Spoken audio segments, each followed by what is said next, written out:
So hey guys, I'm Matt, and today we're going to be talking about our incredibly powerful solar system that we built entirely with only $6,000. I mean, this thing is powerful enough to run both of our mini splits at the same time. We have a normal residential fridge, a normal hot water heater, like all this stuff our solar system keeps up with, and we built the whole thing for around $6,000. And I'm going to give you guys tips on how to source solar panels for a lot cheaper than what you can buy them, and how we arranged and set up our system, and hopefully you guys can mimic it and do the same and save a lot of money in the process, just like we did, without having to compromise on battery storage, solar panels, the kind of inverter, like the tech stuff that you really want in your solar system to where you don't have to think about it. We have it.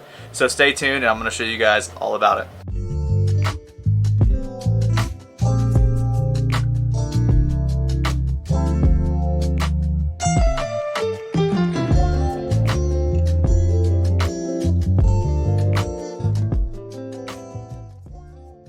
So we are going to start off this video by talking about our batteries. We have a 24 volt system, in which that means usually batteries come in 12 volt. You run them in series and that gives you a higher voltage. The reason why we went with 24 volts rather than 12 volts is because we knew that we were going to be using an inverter a lot. And for people who don't know, what an inverter does is it takes your battery voltage, so in our case it's 24 volt, and it bumps that up to 110 or 120 volt, so you can run normal household appliances. For example, like our refrigerator, our mini split in the front and the back, all that kind of stuff that you would normally just plug right into your wall. That's what the inverter does. And so having 24 volts makes that jump easier, and you don't have to use as thick of wires, all this kind of stuff. If you're not familiar with what the difference of voltage and amps do, you really should watch some videos on it because it's very interesting and it could save you money as well. So the total watt hours of our battery system is 7,600 watt hours. So the way we figured out our total watt hours is that we took 24 volts times 300, and that equals 7,600 watt hours. And that's the capacity of our battery system.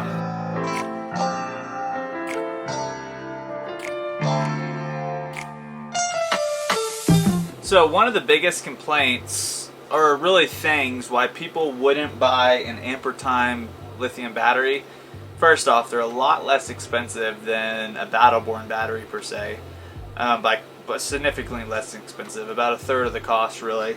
But the reason why people may not buy these is because they do not have temperature charge protection or low temp charge protection. So lithium batteries, if they get below a certain temperature, it can damage them if you charge them. When it's like around 40 degrees, 40 to 45 degrees is kind of when you get into the hurtful spot of charging lithium batteries. And these will not automatically stop charging like Battleborns do. So what I did instead is I got a temperature sensor. And the nice thing about Victron products is that all of these devices connect to my phone, and they actually can communicate with one another through the Bluetooth, so it makes a network. The Victron temperature sensor communicates with the battery charger and the solar system, which is the two ways that we charge our batteries, and I have set in parameters if it gets to a certain temperature to stop charging.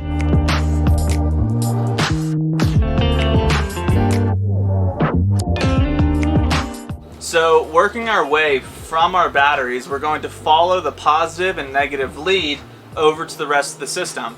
Starting off on the positive lead coming out, we have a 150 amp DC current circuit breaker. And what that means, just like a normal breaker in a house, it will flip off if it gets over current. And it's the same principle. So if we have a major short somewhere, anywhere in our system, it's going to pop that breaker and stop the short from catching a fire or anything like that. Moving from there, we have our master cutoff switch, and this is literally just a big battery switch that either turns the current on or off. So if we ever need to or want to turn all the current, everything off from the batteries, totally isolate them from the rest of the system, we can turn that off as well. And now on the negative lead, coming this way, we have our Victron Smart Shunt. Now this thing is amazing, and we use Victron products pretty much throughout the whole entire electrical system because they're incredible. They are a little bit more expensive, but they're worth it, and they have better capability. So the Victron Smart Shunt connects via Bluetooth to my phone, and it is a monitoring system. And here's an example of what the readout looks like from the Victron Smart Shunt on my phone. You can see the battery percentage right there. You can see the voltage of the batteries, the current that we're currently charging at, the wattage that we're charging at, and the consumed amp hours, which means we have 10.8 amp hours left until our batteries are full. And then the time remaining, if we were in the negative power, it would give me an actual time, like 10 hours or 5 hours until the batteries will be depleted and dead. So say we're in negative power and we're using more than we're bringing in from solar, it will tell me how much longer I have until my batteries are depleted. That is a very useful thing to know. It kind of takes the guessing from just looking at your battery voltage and saying, okay, we're like half full maybe. So it gives us a really good readout of what that is.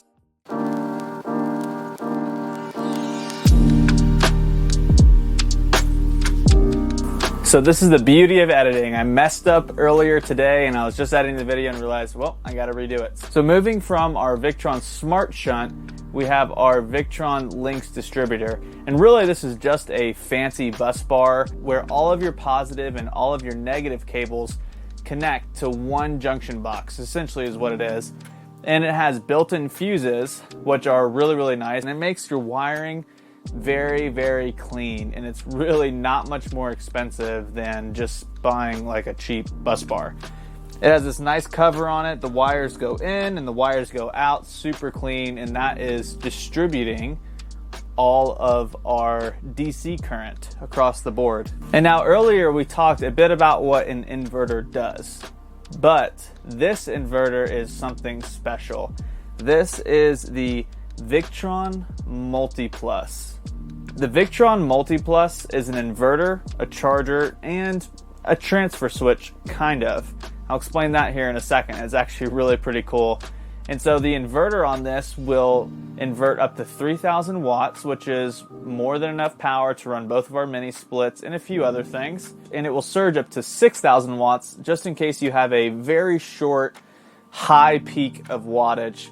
But it won't run it for very long, but it will surge up to that amount if needed, if something's really quick. And this is also equipped with a 70 amp charger. And that's a lot of charging power, guys. 70 amps at 24 volts is quite a bit of power. And the great thing about the charger on this is that it's a 3-step or a multi-stage charger. So if you just get a normal battery charger that's a 1-stage, which is like a cheap battery charger for your car battery essentially, it's not going to do very well with your batteries. It's not going to make them last for very long.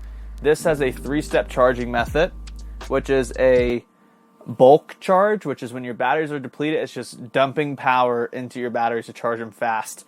Then it has an absorption charge, which is, it's still pushing a decent amount of current, but it's equalizing your batteries and kind of maintaining them as it's getting to their peak charge. And then a float charge. And a float charge is when your batteries are completely full, it's just maintaining your batteries. And now the third thing, which is my favorite part about this multiplus, is that it has a pass-through. And what that means is that my shore power from the outside of the bus, which is a 30 amp shore power hookup, is coming directly into the multiplus first, then going to my 110 breaker panel, which, like I said earlier, runs all of the AC units, it runs all the house outlets and everything. And the reason why it comes to the multiplus first is because it allows the power to pass through and you can limit how much power you can accept from a shore plug. So a lot of times we're not at an RV park. Maybe we're at somebody's house and all they have is a small 15 amp outlet on the outside of their home. I can go into the Bluetooth app that's connected to the inverter and I can change how much power it will accept. And so I can change it from 30 amps down to 15 so I don't pop a breaker at my friend's house, for example. But now say I want to run both my AC units. Well, that might go over 15 amps. So instead of it just stopping at 15 amps, it will actually start pulling from the battery system and the solar system and combining that power together to give me more amps. So if it's a 15 amp outlet, and that's all that I've programmed the multiplus to accept, it will then start pulling battery power to compensate for what I need. So in short, the pass-through on the multiplus, you can set how many amps it will accept from shore power so you don't pop a breaker at somebody's house or an outlet that you're trying to plug into. And then if you need more power than what that outlet will provide, it will then pull from your battery bank and combine the two power sources and push out the power that you need for your appliances. So it's a really great addition to have inside of your mobile vehicle. And it's literally, you install it, you wire it up, and you never got to think about it. It just does everything on its own.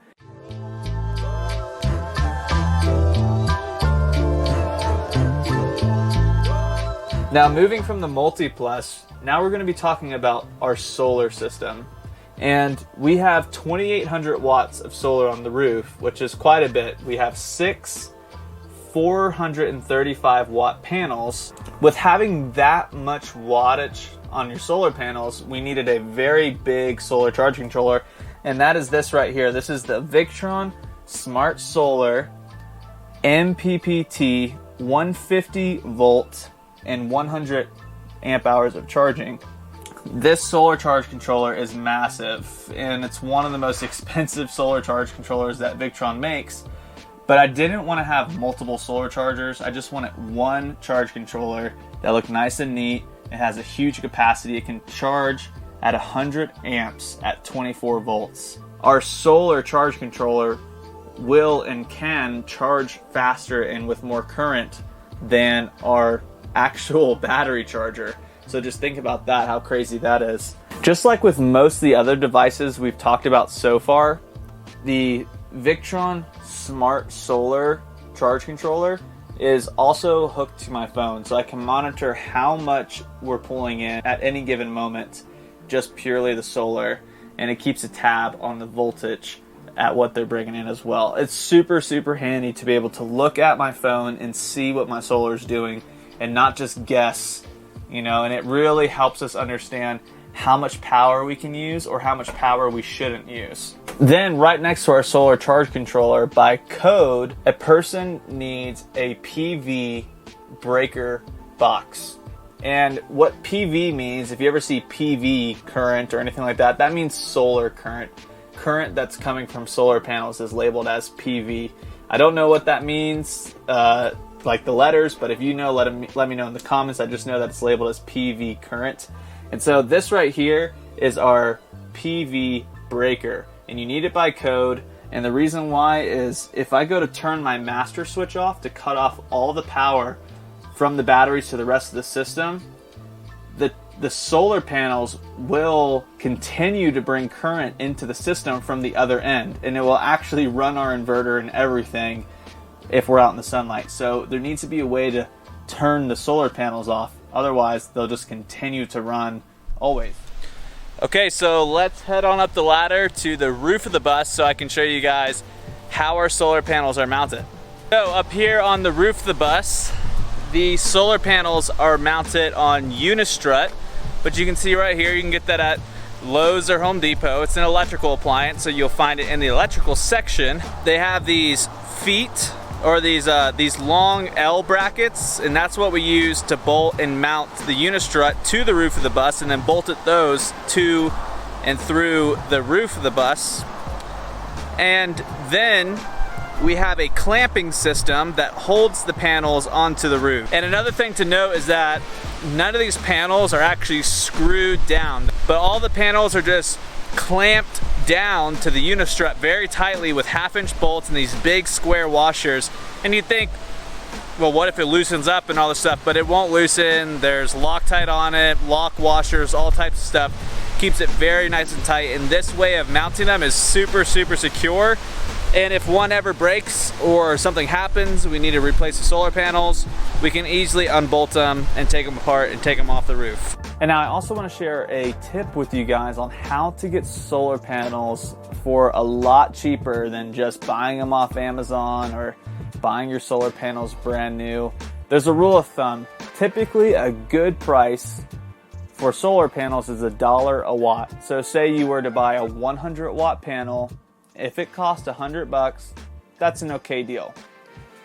Our panels, each one of them, and we have 6 of them, are 435 watts, and we got them for $175 a piece. So a huge cost saving tip on buying solar panels is going on Facebook Marketplace. And it's not just people selling panels for cheaper.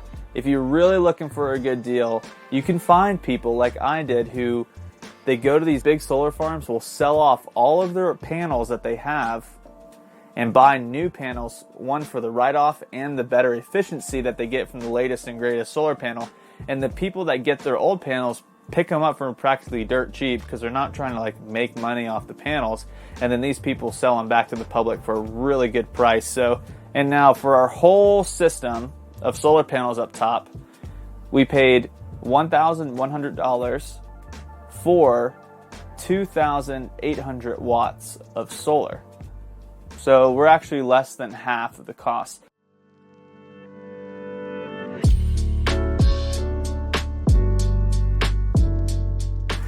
Now, working our way over even further in our little electrical box is our 12 volt fuse box, as well as our 24 to 12 volt converter.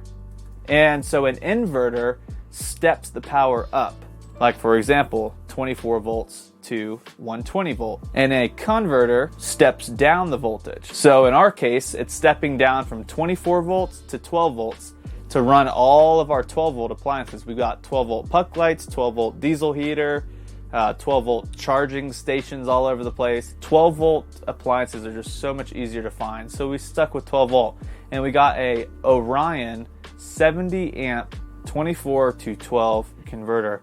And this thing has not failed us.